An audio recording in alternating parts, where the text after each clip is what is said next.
Everyone, again, welcome back to our weekly Fast Track Money YouTube session. And if this is your first time here, I'm Yasi. I'm the creator behind Fast Track. So we have a podcast called Fast Track Podcast, and also you can find all the other articles in the topics of entrepreneurship, money, and career on fasttrack.live. And with me is Matthias Richter. He is the creator behind Financial Imagineer. There, he shares his experience and knowledge about how to use money as a tool to live your dream life and imagineer your life. And before he hit 37 years old, he achieved financial independence. Now he dedicates his time and energy to help you out there also live your dream life using money as a tool. And together we create this Fast Track Money course, which we're very excited to announce that from early of November until mid of December, we are running 2 batches at the same time. One is the German-speaking one, the other one is the English-speaking one, and we're limiting to 10 students. So not only that you can learn everything online week by week, but we also host a live session per week as well, so that you can benefit the most from what we are teaching you. So come to join us this 6-week challenge to transform your personal finance, and then together with us. And together with us today, we have a special guest, and his name is Julian Mental Sixpacks. So Julian Mental Sixpacks is the founder of Urban Tiger. He created the community of very energetic, positive people that want to work on their mental health, physical health, and emotional health. And he himself has practiced martial arts, fitness, and then he is hosting this daily morning workout from Monday to Friday, and weekends we have also, I think, like a coffee talk or philosophy talk. It's very inspiring, and come to join the community, Urban Tiger. So if you are interested, you can find all the links in the comment section, which we will later on add it to it. And it's open for everyone from 9 a.m. till 9:15, a short, quick workout plus a meditation. And I think Matt is doing it every day. I have been doing it with Julian for a few weeks and benefit a lot from it. Now I even started running my 5K again. So thank you, Julian, and hopefully you can inspire some of our audience here. So without further ado, let me hand over the stage to Julian, talking about how emotions control your money, because he has some firsthand personal experience. That's why we thought, oh, let's talk about it, so everybody can be more aware of how they are, their emotions controls their money instead of their mind controls the money. Yeah, so thank you for the introduction, you two, and thank you for having me here. So I'm actually, first of all, pretty happy that you are kickstarting your running game again due to our morning warm-up. So congratulations on that. So yeah, like from my point of view, the body, the mind, and the spirit, like your actions, your thoughts, and your emotions are interconnected. And it's actually not only my opinion, it's a psychological fact. It's called the psychological triangle. So what you think is basically determining what you feel, which has an influence on how you act. So, and on this psychological triangle, we train. And today we are going to talk about money and money mindset. And for me, this was, or still is, maybe a very emotional topic. I think, like I could say, maybe most of the people that grow up, you mainly get influenced by the people who raise you, and in most cases, those people are your parents. And of course, you do not only, let's say, copy their behavior when it comes to food or eating or working out, but also you copy their behavior when it comes to money. And not only you copy their behavior, but you also copy their thinking and feeling when it comes to money. And when I look at my parents, this has been always kind of very extreme, because my mother, she unfortunately died in 2017. She has been a kick-ass businesswoman. So basically it was all the time about money, even though it was not directly about money, but it was through business, it was around money. And my dad, he grew up on a farm on the countryside. So all of his life was about saving, because he basically came from not nothing, but very, very little. And he was like happy with small things, but he was also very conservative. like super, or is still super conservative when it comes to money. So I had those both extremes raising me. And like, of course, I did not really reflect on, I don't know, my opinion about money when I was growing up. It's just like, okay, you just do what your parents do, right? And then you, of course, what the parents do is the right thing, then you follow. And I was always connecting money with, of course, wealth, being able to buy, you know, nice things, being able to go on holidays and so on.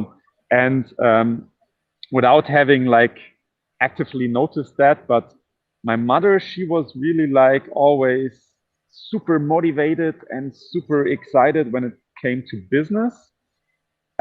She was like, she had a lot of energy during the time when the business went well.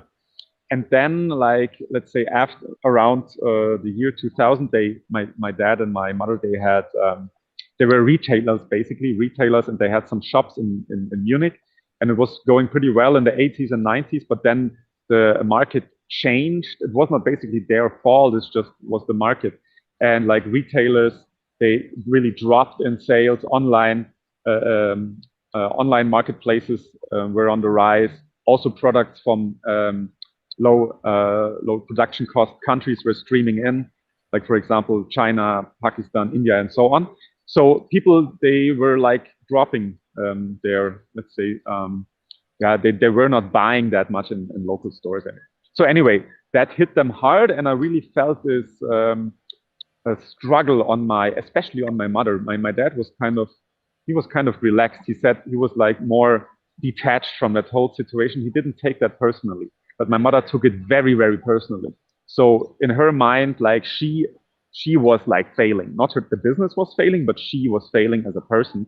And I really felt that in terms of she was really like getting depressed, but trying to cover up that depression in front of me. But still, there was this, you know, of course I felt it, you know, even though I was a kid and I was not a fully grown man, even though I felt there was something going on.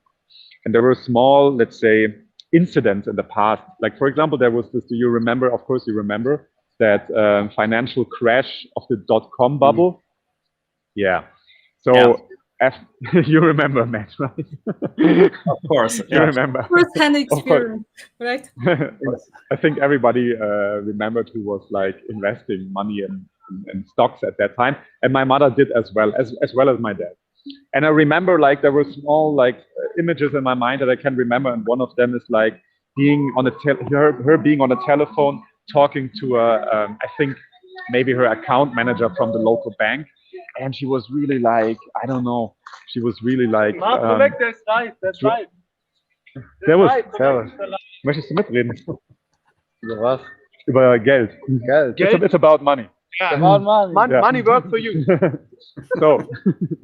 Yeah, let money work for you. Exactly. So live audience here. So what I was telling. So I was remembering watching her being on a telephone, and I didn't really know what was happening. I was just, you know, I was just a kid at that time, and I knew my mother was playing around or investing in stocks and making also money from that. And she was really depressed, like really, let's say, broken. I could feel that, you know, as a kid, you have this kind of sense, right? You cannot hide that as a parent. So what I did in those moments is not being conscious of, but you make a connection. Okay, so money is responsible either for her biggest, let's say, ups in life or her hardest downs. So it's like you kind of make this connection with money that it's really extreme. It can lead to your absolute dream life, and you get a super, let's say, almost high on drugs kind of feeling, and it can at the same time be like your worst nightmare when things go sideways. So you as a person are not valued or are not worth anymore, or not that much at least.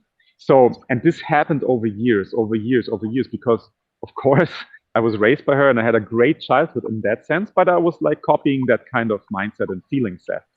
So, and I only noticed that actually over the past years, and especially not that long time ago, I noticed myself getting really an ego boost when my bank account was on the rise, and I was like seeing a drop in my ego and perception of self-worth when, for example, I did not get a regular income to my job and so on. And I was really, I was really watching myself, because I told you I train in thoughts and emotions as well, and I was being trained.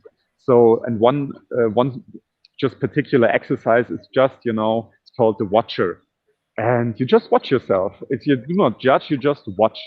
And I watched myself sometimes waking up with anxiety, and I really asked the question, okay, why is that? Why do I have to be anxious, or what am I anxious right about? And it was always connected with money. And then at one point, it really just hit me. Okay, and then I said, okay, I am anxious because of money. It's the truth. Or I get an ego boost because of money. It's the truth. Yeah. So is this normal?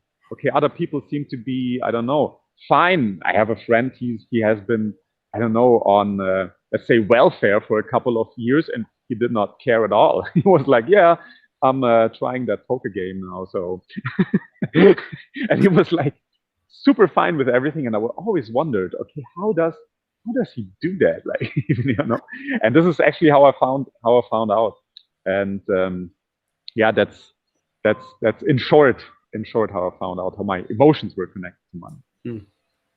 It's a story that I can relate to later on when you talk about, when you don't have like a regular income come in, you feel anxious. When I stopped working a full-time job, started my own business, I had the same anxiety. I think everybody who starts their business might experience the same thing. Because you're used to regular income, and then regular income gives you stability. Stability means security. Security means financial security. And then I don't know that exercise is called watcher, but I did pay attention to how I feel about it. But what changed is that since I started track my net worth and understand how money works, I don't have that anxiety anymore. I feel like I have so much clarity with my personal finances, and I know that the investment I have that actually buys me time to allow me build up my business. So I think I share this with you. It's so important for someone to understand having the financial, let's say, clarity on its own personal financial situation, and then you look at your life, where you are now, where's your finances, and then if everything is okay, yeah, it's okay, then stop worrying. Exactly. I think Matt have a lot to share on this side. What's your well, I think I think first and foremost, in life, money can be, like a scorecard for some people. It's like if you play Super Mario, you see your points going up, and the more points, the merrier, right? And then you jump down, you lose. That's it, right? But if life is more complex than that. So if you look, what else provides you value? It's family, love, friends, all these things that are around. But if you always go about life with just like having like working for the next promotion, the next salary raise, and all these things, like a lot of people are trained or trimmed like that, and they go after these things like the carrot, then this is like your value system. And then, of course, like Julian shared with his mom, if things maybe take a turn to the worse, then your points start to drop, and there's nothing else you actually believe that it can hold you, right? So that's maybe the big thing here, if you try to take a step like that. And of course, it's like a roller coaster if you start your own business, or if you go like into your own like world, being like independent, living off your own income and stuff like that. You rely on clients, you rely on investments going well, your rental has to come in if you have like rental units and so on. Then, of course, one thing that helps is diversifying the things. That's easier said than done, right? But if you build it up, like after a while, you are keeping a buffer, keeping a safety net and so on. That's just from the money point of view. Other things could be getting out of debt, could also be a big stress factor. So there's all these things that can impact you. And the more, like Yasi, what you said, just I highly agree with you. The more you understand what's going on behind, the better you will cope with that. And like Fritz just said, money alone does not make happy, but if you know how to use it, it can help you to become happy. So it's a very important thing, but you have to be in control. And maybe that's what I think to conclude here. If money controls you, you are like the victim, right? So if you have less money, you feel bad. If you have more money, you feel high. And if you manage to turn that around and treat your money like your soldiers and you send them to war, or like your workers send them to work for you, then somehow it changes. So it's a mental trick in the end, in a way. Maybe Julian has more to say on the mental part here. Yeah, definitely. I was just thinking about, because, I cannot, for example, I cannot blame my mother having that mindset, because I was just thinking about, I'm coming from marketing, and there was an advertisement in the 90s. I remember pretty good. I think it was from a bank, and there were like two guys sitting in front of each other, and they were having lunch, and they were like old school friends, and both of them were in their 30s, 40s, or whatever, and they were kind of showing off. So one was showing off, oh, how are you doing?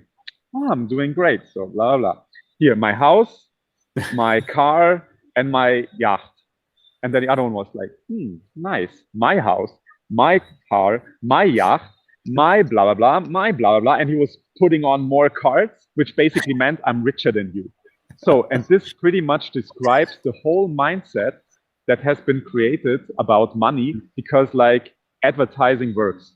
Yes, that's one saying. That's one saying out of marketing. Advertising works, and this is how you create a mindset in terms of, oh, I want to be that guy who has more cards, okay? And then and the other one was disappointed, of course, because he had less. Which was like, if you look at that from now, it's super insane what you do there, because you create like this image that actually the guy who has already a yacht and whatever and a house and a car he's the loser. So if you don't have a yacht and if you don't have a house, what are you then? You know what I mean? And this is like, when you think about it, it's like in personal finance, they call that keeping up with the Joneses, and it's nothing else than so if you're at work and your coworker that gets the promotion, he gets the new car, the better vacation, travels business class, lives in the 5-star hotel, you doing the same job, you should have the same thing, right? And then if you look at Instagram, Facebook, all these things, people usually show their highlight reels of life, so it's not reality. But this is the benchmark. This is what people look at and what they see. And if they are not up to that benchmark, they think they are losing out. And then again, it takes control of themselves, right? You feel like, why this is possible, I cannot, and so on, even at work. But what you don't see, and this is what I think is very important here, there are people that do not show it, right? It's like stealth wealth. It's like an iceberg. You only see the tip. But underneath, right? Underneath this whole thing, you may not see it. And other people is like the inverse iceberg. They just show everything, but probably most of it is financed on credit, on loans, on debt. Yeah. And it does not mean financial health if someone has a yacht, but maybe you don't see it. Maybe the yacht is in a bank with a credit line on it, and maybe they expect the next payment next week, and the poor guy doesn't have enough cash to settle it and might lose the yacht, and there's a lot of stress. But you just see the nice picture, right? Yeah. So keeping up with the Joneses is very important. You have to do your own game. Benchmarking this way, the grass is not always greener on the other side. You get tricked a lot. Visuals are not important on this side. And this is what actually reminds me of fitness. So here's your link to the health side. So, for example, as a guy or a girl, I get a lot of likes on Instagram if I show off. So basically, like the logic would be, as a girl who looks good, the more naked skin I show, the more likes I get, and it's the truth. It's just the truth. Same with guys. If you are ripped and if you show off, you get a lot of likes. You just need to put a nice quote underneath it and say something intellectual or say something inspirational, even though you're just showing off, and you get those likes. Mm-hmm. And what is happening there? You of course prime your audience, right? And mostly the audience is, not grown-up men or women, but young kids. They don't do the virtual exercise. No, they just see, oh my God, he's so ripped and I'm so fat. And this is the same thing with money. You just see somebody who shows off, but what you might do not know is either, okay, for example, this girl, maybe she's coming out of a wealthy family. Maybe she has time to care about her body the whole day and to make nice pictures for Instagram. You do not see that. Or this guy, maybe he's competing in, I don't know, bodybuilding contests, and what people do not know when they first look at those pictures is somebody who is like super ripped and somebody who is at a bodybuilding contest. Actually, what you see is their physique at their lowest energy level. So what they do is they totally cut, let's say, carbohydrates. They totally cut water for at least 2 days. And when they are on stage, their energy level is at the lowest. And I've seen like videos of bodybuilders crying just going through the preparation week, because it's like what you're doing is like you destroying actually your body. And they do this, of course, for the moment, which is it. And this makes it kind of a sport. It's not fun. It's a sport, and it's like, but when you do not realize that, you just see an image and you think like, okay, I have to reach that, and how can I keep that? And it's just not possible to keep that kind of physique over a long time, because you would just die out of dehydration. So it's the same thing with money. I was telling to a friend, he was always, he's a young guy, and he was always watching YouTube videos of like successful entrepreneurs. And I was watching that entrepreneur and was like, okay, he speaks in some kind of about social stuff, but he takes a plane on his own, like his own plane, from, I don't know, another country to Germany just to give this interview. Like maybe this would, I don't know, his costs for taking that trip on his own plane would be, I don't know, 50 to 100,000 euros. If he would take that money and invest in a social project, then I would believe him. But he's just talking and he's just showing something different. But my little friend, he's like, oh, that's a good entrepreneur. And one thing I said to him, hey, look, I could now invest, let's say, 600 euros or 500 euros, whatever. I rent a Lamborghini and I borrow a nice suit, and I just tell my friend, hey, can you please do a short YouTube video for me? And I would say, do you see that? Do you want to live that dream? Follow me. I offer you a 10 weeks money course and show you the tricks of the millionaires. And then you can be as successful as I am. And the truth is, it would work. And it works. Yeah. And people do maybe that. We should do that, Matthias. That's why. And it's... I'm not a big fan of faking it. No. but it works. And it's happening, And this has... I always compare it with, the dark side, and we always have Jedi Knights, and you always have the Darth Vader, And the dark side is always easier, and it's always faster.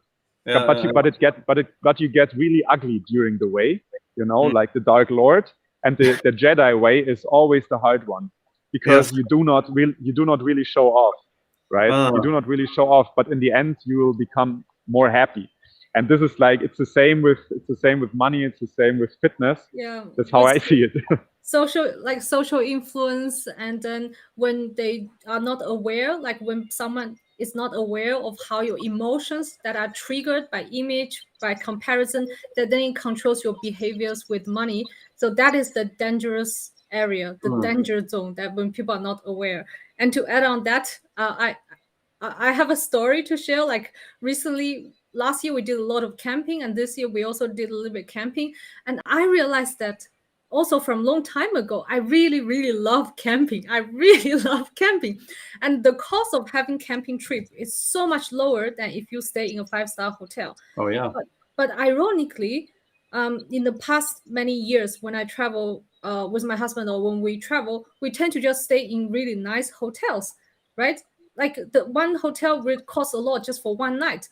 But now I look back, I think without letting my emotions or the social influence my decision, I just think about what I enjoy as a holiday. I just really enjoy camping. And not only that, it's cheaper now, but I find it's more enjoyable.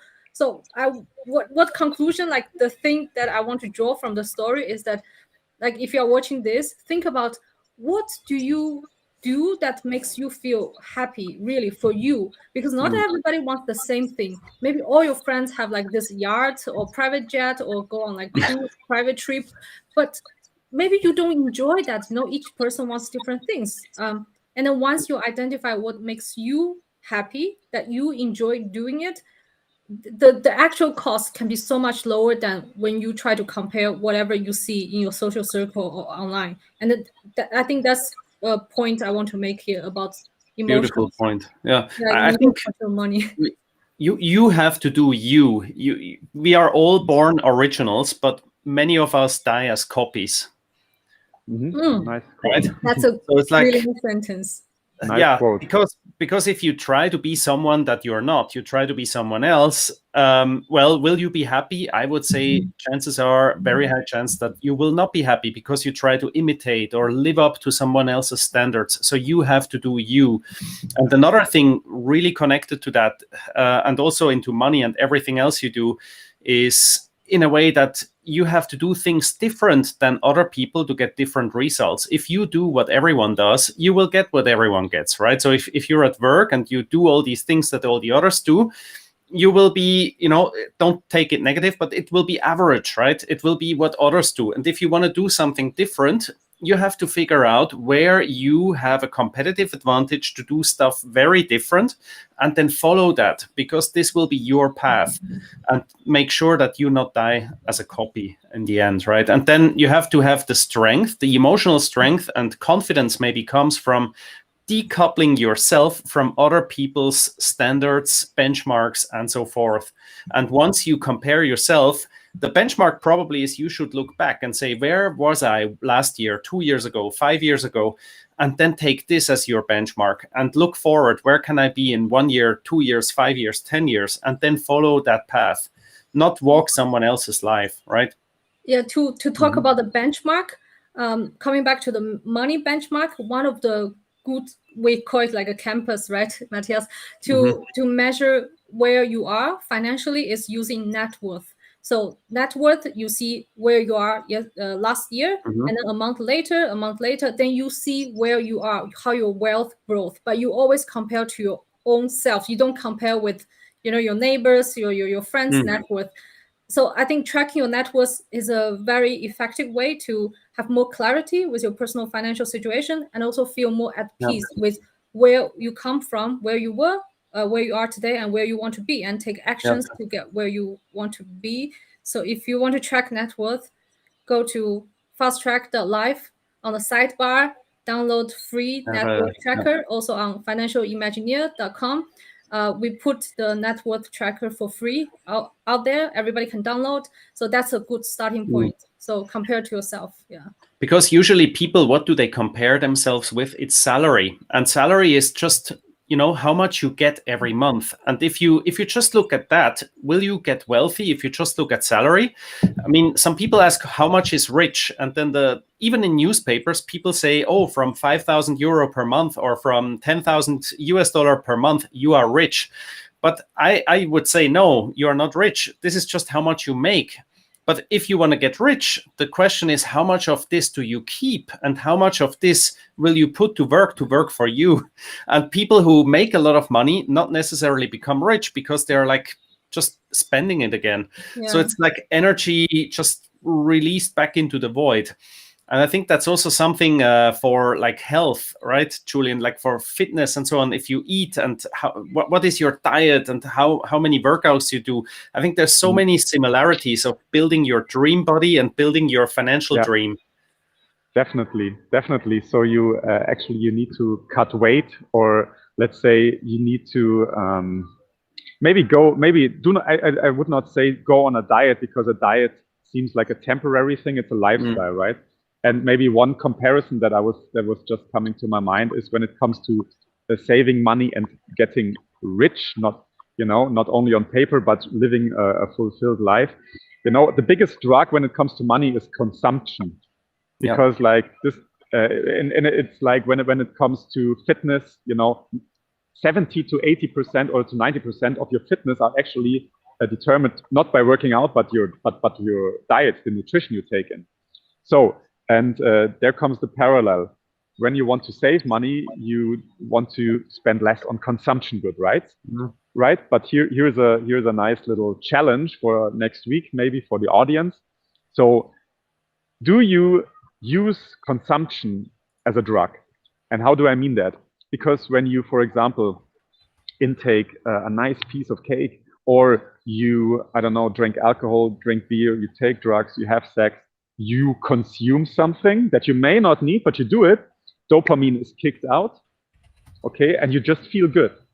And it's just, the incentive center of the brain kind of is activated and tells you, oh, that feels good, more of that. And this way it can become a drug. So, and a drug works like this, your dopamine level gets kicked, but it will also drop below, let's say, 0 after that. So you will feel worse, even worse after that, and you have to buy more. So, and the question that I raise is, if you consume the next time something, and I do not mean like a tomato because you want to eat it, but if you consume, really, then ask yourself, why am I buying this? And if it's just a random good that you may not even need, ask yourself, what was the feeling, or what was I thinking about before I took the decision to consume that? And by this exercise, you can pretty much find out patterns and triggers. For example, do you, let's say, run away from a conflict, or do you run away from something and you just want to feel better? That's why you consume that. And that's a nice door opener. And if you open that door, you can never close it, because now you get conscious why you buy stuff that you do not need, actually. Yes. So that's a nice exercise for the week. Money conscious. Everything starts with consciousness and be like a self-aware. So what you mentioned earlier, I find it's very interesting. I made this comparison. So you said diet is something temporary, right? So on the other hand, I would say for people who don't know what they are doing, let's say they're buying, selling stocks or trading without knowing what to do, it's a temporary thing. You might win, you might lose. It's nothing sustainable. And then, but you also mentioned that, having a fitness routine is a lifestyle thing. Then that keeps you fit. So on the other hand, what we talk about, like in this money course, we want to implant this money mindset. And then it's a mindset that translated into your lifestyle that, in comparison with your expenses and your earnings, that you do not inflate because of your neighbors and your colleagues. The mindset, and then paired with the habits, the right money habits, then that's every single day you are living your life. You are doing this spending habit, earning habits, whatever you're investing habits, what you are doing every single day, you will not need to think too hard. Everything is just on kind of autopilot. It's just you are living your life. It's a lifestyle. Correct. Yes. Like people, it starts with people that smoke a lot, right? Or people that drink a lot, or people who, like, let's put the cliche here, go to Starbucks like 3 times a day to spend $5 each time for a coffee. All these things are like habits that can be trained away, right? And now you say again, yeah, these are small things, $5 here, $5 there. But in the end, all these things determine what you could be or become 10 years from now. And all these little things are part of who you are. And these habits are important, as little as they look like. But like Julian just said, all these little things may determine 70, 80% of your success in the end. This is like also the reason why if people that win in the lottery, they get a lot of money, they suddenly have this super big bank account. But very often, I think the majority of lottery winners that will not get like external help or advice, they will usually end up bankrupt again, or even depressed, or commit suicide because they don't know how to handle it. And they have this like a drug rush and then go down again, because it just comes too quick. Easy come, easy go, right? And I think if they would build the right habits, that's why in the money course we talk about that, build up the right things and make them last. Same like with diet. If you try to cut weight and then suddenly you see this dessert again, many people have this yo-yo effect. So it's the same thing with building wealth. Don't go for the yo-yo effect. Save like for 1 year, be very careful, and at the end you go back into debt again because you immediately need to go to that vacation, you need that car or whatever it is, right? I have a story, a real story. I was shocked by the story, but I want to share here. So one of our friend is working in the leasing unit in a major German car manufacturer company. And then he said there are people who work at average job, maybe like at the gas station, average job. And then this person would spend more than half, like young person stays at the parents' place, would spend more than half of the salary leasing a G-Wagon. And then I was so shocked hearing this story. And he said, oh, it's completely normal. This is living the dream for some people, right? Finally, they unlock this thing, like leasing contract is available. Why not go for it? And they're not aware that it's like a trap and can set them back maybe 5 or even 10 years on their wealth building journey. Yeah. So let's say, I find like what Julian said, the watcher exercise is very great, helping people to be more money conscious. And we're coming to the last question of today. I would ask both of you that what would be the investment that I would say either investment or the money habit that you would just subconsciously adopt from your parents?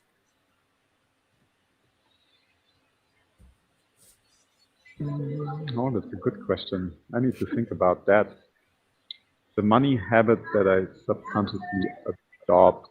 Yeah, maybe I can start as an example. Yeah. I think about this today because most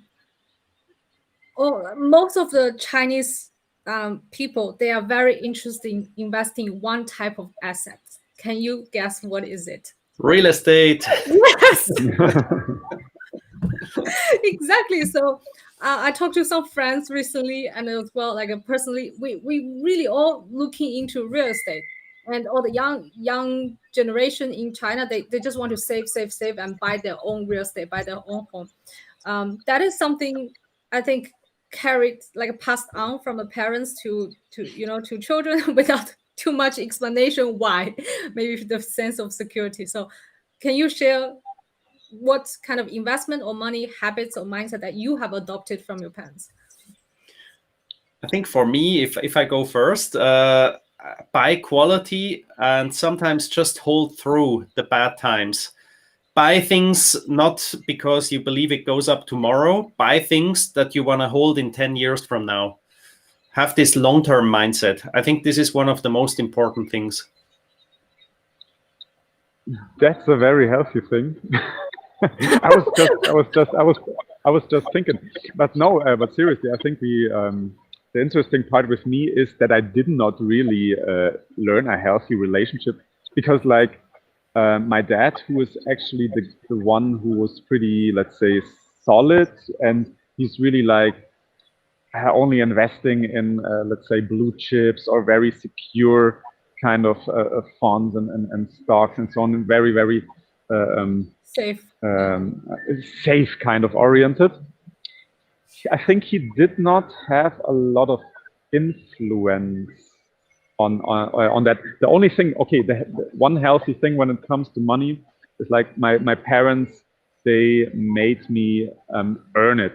So even though they were earning good, I still remember my jobs in the supermarket, just being at the shelves or at the cashier and handing out or filling bags with the groceries.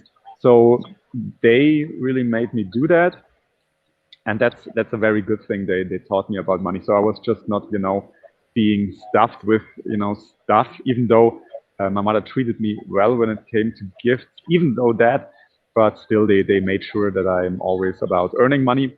But still, that being said, that's one of the positive habits. And a negative habit, I would say, is that I really connect this kind of, okay, I get a lot. Okay, now I can consume more.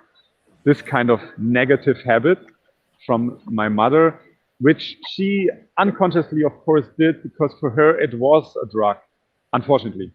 But this was also programmed by her dad. So no blame in here, but that's an unhealthy habit that I removed over years, actually. Yeah.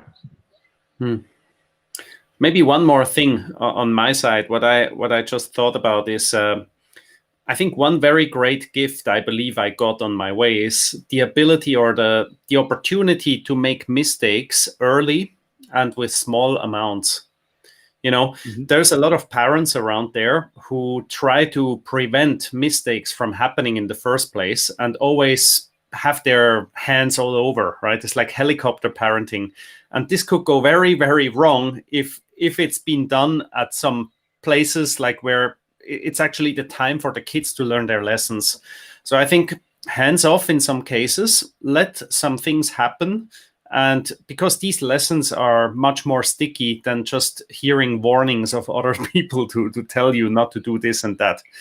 If you touch the hot stove once, you will not touch it again as a kid. You have right? to feel it. You have to feel the pain. Feel it, yeah. Certain things are better learned if you felt them. So actually, pain is the best motivator in life. So you are actually programmed to avoid pain. So this means basically it's also in training you have to feel the pain. Yes.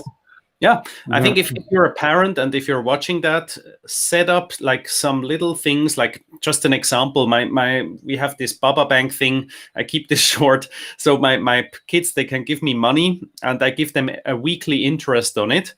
And I try to show them that compounding works and that if you keep more on the side, more will come back. So I have a cash flow feature there and the growth feature that they can see. They don't have to wait until 1 year later to have an impact there.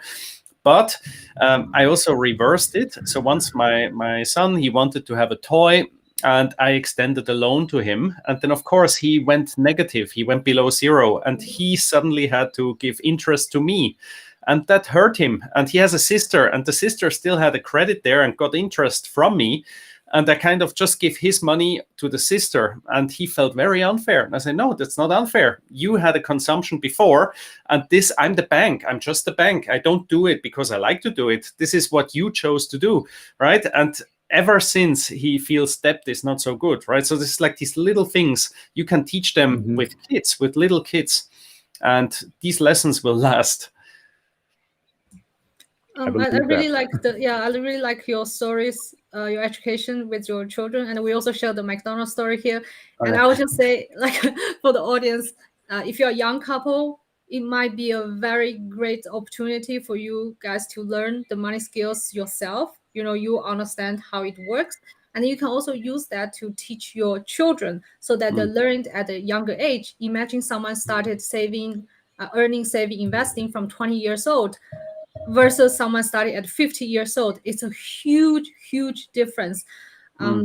So again, we are launching 2 batches, one in German, one in English. Check it out, our website, fasttrack.life/money course.